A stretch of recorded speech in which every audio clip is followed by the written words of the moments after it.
Good morning, good evening, good afternoon, whatever time it is. Welcome to the Five Next Steps by Daniel Duwa show. These are the insights from today's leaders, the show that we uncover the strategies and insights from exceptional leaders who are shaping the world around us. Today, we have the privilege of sitting down with Peter Braich, a true luminary in the realm of leadership and management with over 5 decades of experience across various levels of management. Braich expert and wisdom are unparalleled. As the director of the Social House and managing director at Shinda Limited, Braich has consistently demonstrated his ability to lead with vision, creativity, and deep understanding for dynamic business. Welcome our esteemed guest, Peter Braich. Well, good morning. My name is Peter Brainch, and I'm talking to you from the AHIF conference, which is being held here in Nairobi for, I think, the third or fourth time. I've been involved in the hotel industry in Kenya for 50 years, can you believe it?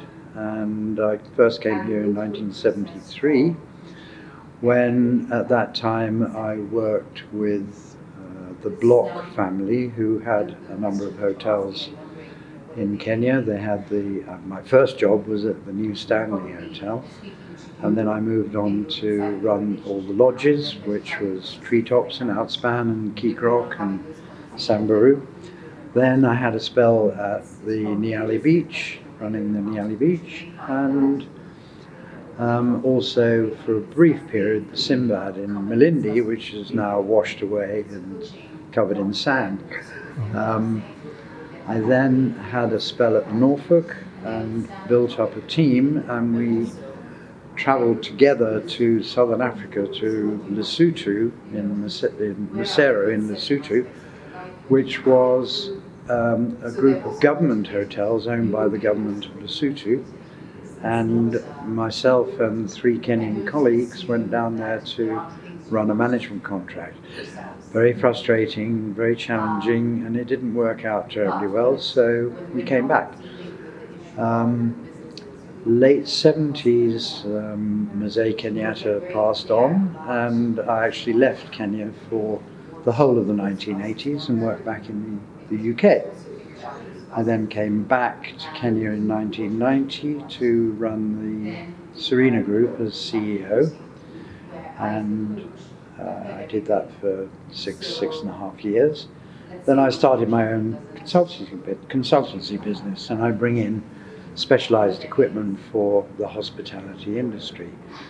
I first came in contact with the Social House in, I think, 2014, when I met the current owners, the Njogu family, and we hit it off very well. And I think it was midnight 2014, we held hands on the same shovel to break ground for what is today the Social House. And it evolved from being a fairly small property into being something a little bit more significant. And today we have 83 rooms and we have 4 restaurants. Big variety of food offerings. We're in the center of Lavington, which means we have a tremendous catchment area of residential people who use the restaurants of the hotel. And we opened on the 2nd of February 2020, and then we closed because of COVID.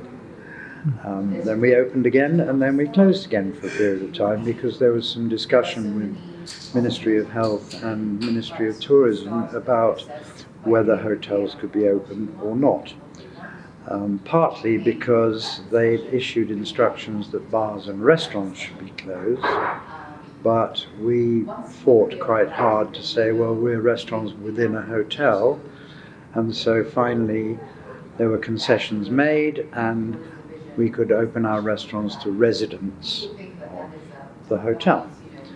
That helped us a little bit in terms of keeping the business going.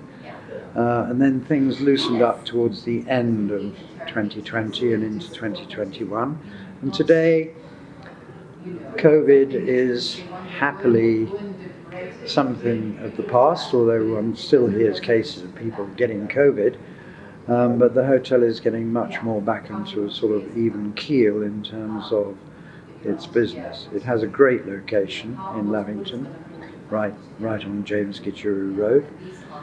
And as we evolved the hotel, apart from the concept and the infrastructure and the inevitable back of house areas and kitchens which needed to be created, we also embarked on moving into a new direction when it came to traditional hotel keeping. So we describe ourselves today as being a non-traditional hotel, slightly quirky, slightly off the wall, slightly fun, and we've tried to maintain that spirit and that culture throughout. And as a result of that, it's proved to be an extremely popular property. When we started, an interesting point when we started, we went through the recruitment process to take on the 120 odd staff that we have, 140 staff we have. And more than 60% of the staff that we took on were young people who'd never ever been in the hospitality industry before. We did this consciously because we felt that with training we could teach people about service aspects of setups of tables and restaurant service and bar service, but what we couldn't teach them was their personality and their character. And what we were really looking for were young people with a spark, with an ambition, with personality and character which would interface with our client base and create relationships for loyalty of our clients and loyalty of our staff. And this was kind of a bit of a first, rather than taking on perhaps people from the industry who'd been in the industry and became rather set in their ways, and they didn't have this spark that we were looking for. And that's proved to be very successful, so we're very happy with that. Looking to the future, we are constantly trying to upgrade our quirkiness, introducing new things, sometimes a little bit silly, sometimes not. But I think we've set a new benchmark in terms of East Africa and Kenya when it comes to looking at the hotel industry slightly differently. People often ask me, what is your star rating? And my answer to them is, what would you like it to be? Because clearly there is some benchmarking that needs to be done in terms of standards, but we wanted to keep the thing loose and informal. It's not perfect, but no hotel is perfect, 100% perfect anyway. And we wanted to keep this individuality and this character of the property in the forefront of the culture and the way in which it was being operated. So, yeah, that's the Social House story. Wow, amazing, yeah. So, you've been in the industry for 50 years. 50 years, yeah? Yeah. What has been your highest moment and what has been your lowest moment? My highest moment was when I was working in the 80s. I was sent to Zambia, of all places, because that was one of the management contracts that the company I was with in the UK had. And I had to open a hotel called the Pamodzi, which is today under a different name because it's being managed by an Indian company. But this hotel had a deadline of the 29th of August 1979, never forget the day, to be open for the Commonwealth Heads of State Conference. And we opened on that day, and we immediately had 10 heads of state staying. And on that evening, a banquet hosted by President Kaunda for 500 people. So it was quite hairy. But my lasting memory of that was in the afternoon before we opened. I asked our personnel people to get all the staff together in a room. We had, I think, 250 staff, and we got them all together in this room, and I was sort of sitting in the front with the personnel people and the other heads of department, and I was very nervous. And I thought, well, the way to break the ice here is actually to start singing the national anthem, which was a great favourite of Kaunda's.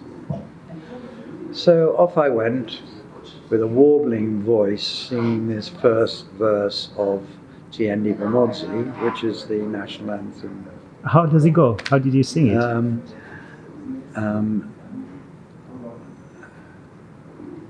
I think it started, "Stand and sing of Zambia, proud and free." You know, that sort of hair-raising thing. And I sang the first verse and there was complete silence. And I thought, oh shit, what's going on here? And then when the second verse came along, all 250 staff joined in, and we had this beautiful mixture of ladies singing soprano and deep male voices singing the national anthem.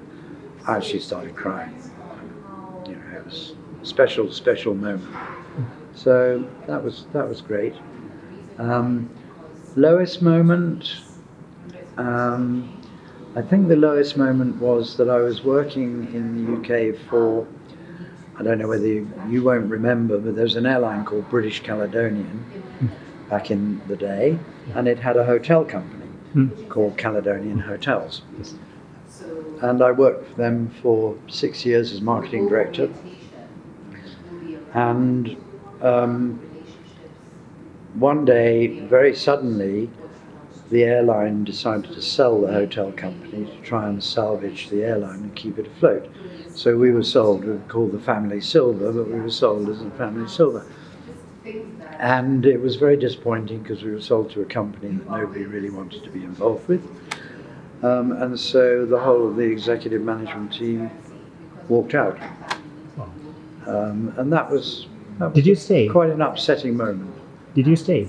No, I left. Okay. I left.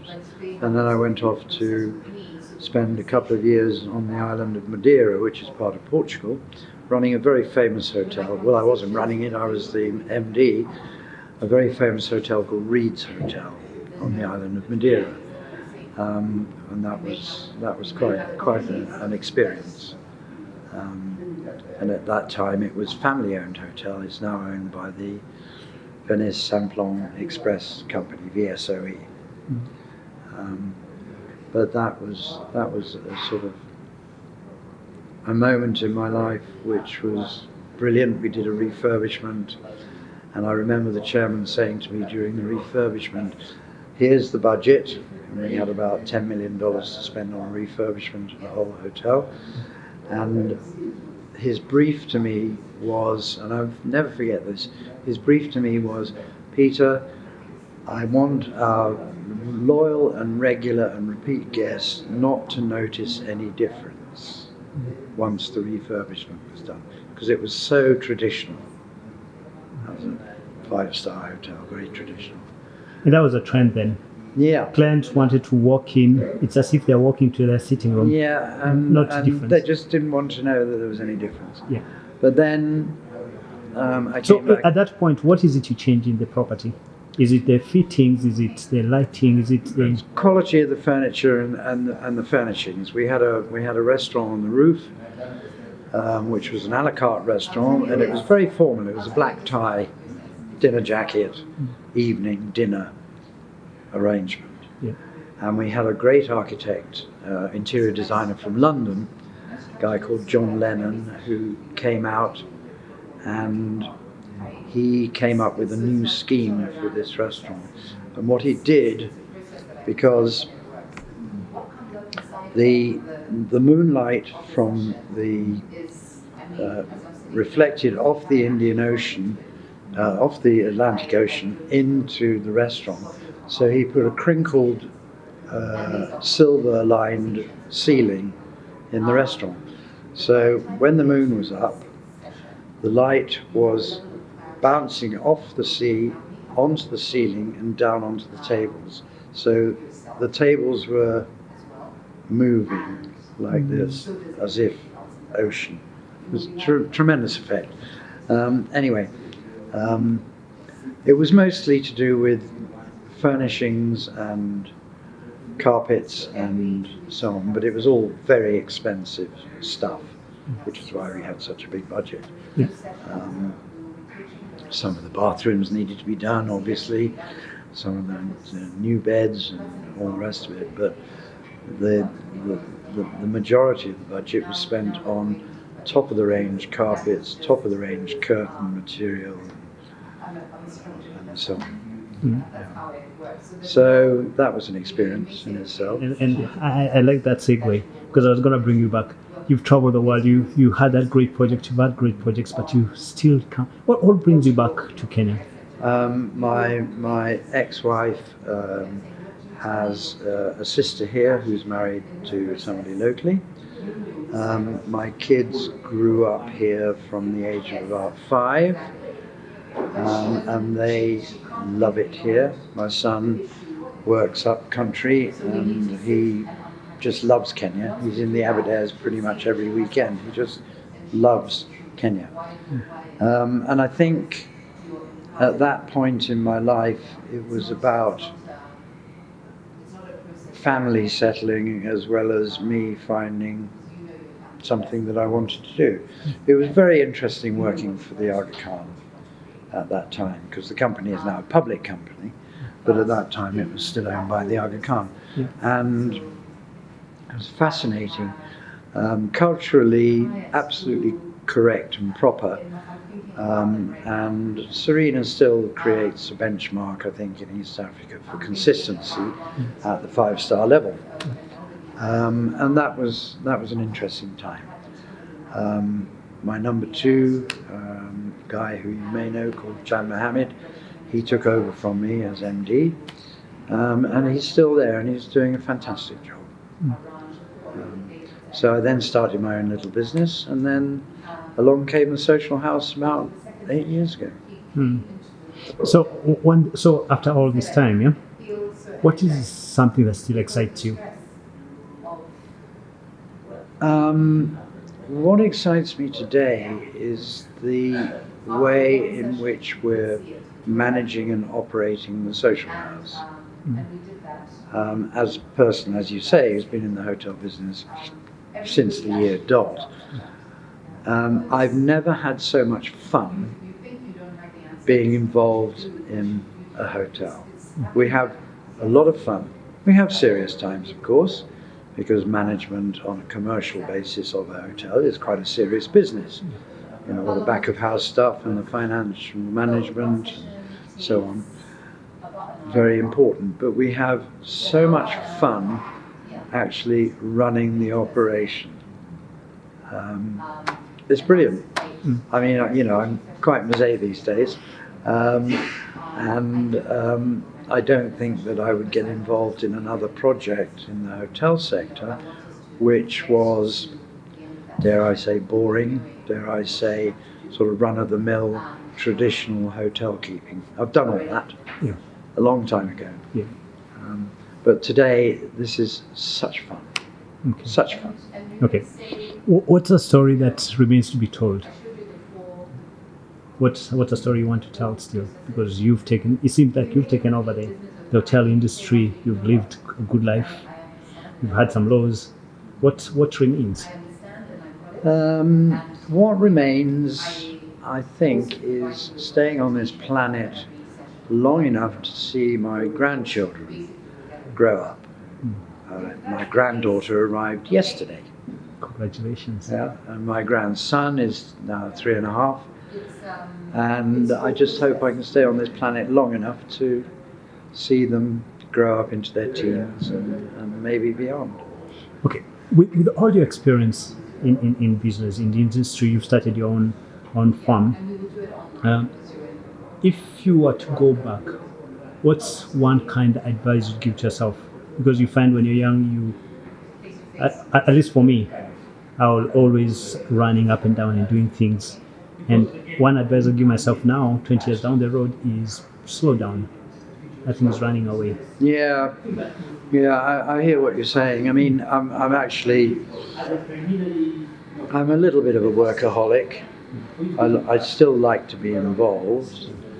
I think if I had my time over again, somebody once said to me way back in the 70s, a career in the hotel business, you need to go with one of the big internationals, travel the world with the internationals at GM level or whatever, and then when it comes to retiring at the age of 65 or whatever it is, you're given a very nice pension and you go fishing. Well, that didn't happen. Because, as I said, when I finished working in Europe and came back here in the 90s, part of the reason was because the family wanted to be here. And I think if I had my time again, and I was not a family person, I would have done something perhaps a little bit different. But like what? Well, some of the big hotel companies at the time had, very good benefits packages. Intercontinental, for example. A great friend of mine was retired as general manager of the Intercontinental at Hyde Park in London, and he's retired on a very nice pension. I've moved around so much that that escaped me, if you like, but I've kind of made up for it with still having a nice involvement in a fun project, which keeps me thinking. But is it your character? Because there are people who get into one place and they're home, and there are people who have to wander the world and explore and experience everything. Yeah, how should I describe that? I would like to think that even today I can still spend time outside Kenya doing other things. I love fishing. I would like to, if in an ideal world, I'd like to spend some months in Europe in the summer and Kenya winter. Which is both summer in essence. Yeah, which may not be possible.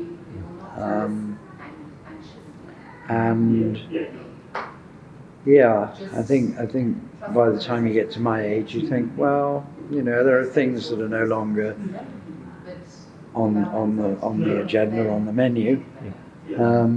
So cut your cloth accordingly. Okay. Yeah. Okay. Is there anything else you think I left out that probably you want to talk about? No, I don't think so. I think we've had a good conversation. Yeah. Hope you enjoyed it. Oh, fantastic. Fantastic. I live for this. Nice to talk to you. Yeah. And that brings us to the end of our enlightening interview with the exceptional Peter Brainch, a true embodiment of leadership and management expertise. Throughout our conversation on the 5 next steps, Brainch generously shared his invaluable insights and strategy that have guided his remarkable career over the 5 decades. We delved deep into Brainch's leadership philosophy and covered his unwavering commitment to excellence, and his ability to think outside the box have been instrumental in the success as the director of the Social Hub and the managing director of Shinda Limited. We extend our sincere gratitude to Peter for his generous sharing of his knowledge and life experience. His wisdom and strategy acumen truly serves as a guiding light to and for aspiring leaders, providing actionable takeaway and life's journey. As we conclude this episode of 5 Next Steps Leadership Briefs, I invite you to take a moment and reflect on the profound insights by sharing Brainch's story. Let us all embrace the principle as we navigate the ever-evolving landscape of leadership, and especially business leadership. Thank you for joining me on this enlightening journey, and be sure to stay tuned for our next episode where we will continue to explore strategy and insights for extraordinary leaders in business and in life who are shaping the world around us. I'd like to leave you with a gentle reminder, as usual, to prioritize your happiness. While pursuing leadership and success, it's critical not to lose sight of your own well-being and happiness. Find fulfillment in both personal and professional life, nurturing a healthy balance that fuels your overall well-being. Remember to try to be happy. And also remember to get in touch, because we value you. So share what you are currently working on, both personally and professionally. We would love to hear about the excitement, projects, and goals that are driving you forward. Also, we would be delighted to know if the 5 Next Steps show has an impact on you. Has the show provided you with valuable insight and strategies that you can apply in your own leadership or business journey? Your feedback is invaluable to us as we continue to bring engaging, impactful conversation with exceptional leaders like Peter. Thank you for being a part of the show, and also for your continued support. We're looking forward to connecting with you, learning about the incredible strides you are making, and celebrating your journey towards success and happiness. Remember, your journey matters, and together we can empower one another, reaching new heights of fulfillment, achievement, and joy. Until the next time, keep striving, keep growing, and never forget to prioritize your happiness along the way. Remember to try to be happy. My name is Daniel Duwa. You've been listening to 5 Next Steps Show. These are the leadership briefs. Bye-bye.